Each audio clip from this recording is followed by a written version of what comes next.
លាស្រុកលាស្រែលាម៉ែលាពុកអើយដើម្បីថ្ងៃមុខក្រែងរូធូធីទៅធ្វើបុលកទាំងចិត្តរងាពលទៀងថាលាទាំងទ្រូងស្ទើបែកញើយមកដល់ស្រុកគេនឹកស្រុកខ្មែរណាំងនឹកគុំនឹកទាំងដេកឈោ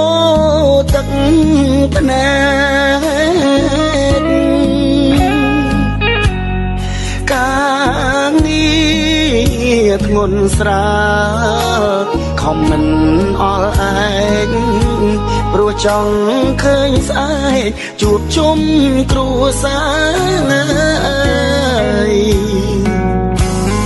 នៅលើលោកនេះអ្នកណាចង់ក្រចង់រួត្រដោវេទនាខ្លោចសា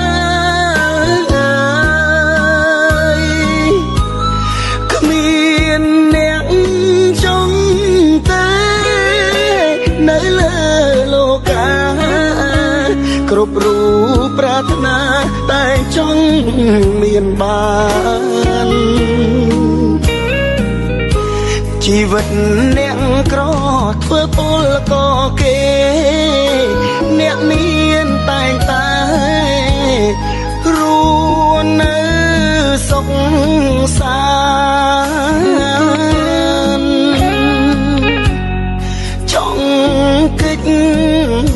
ក្រណាស់ចង់ស្គាល់មានបាទវាសនា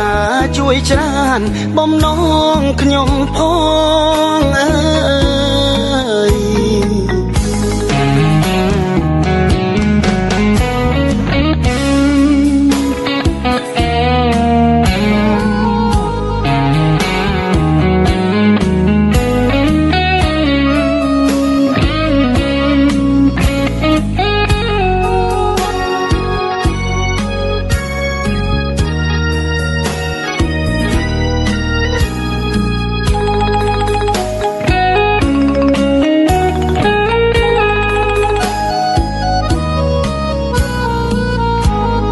នៅ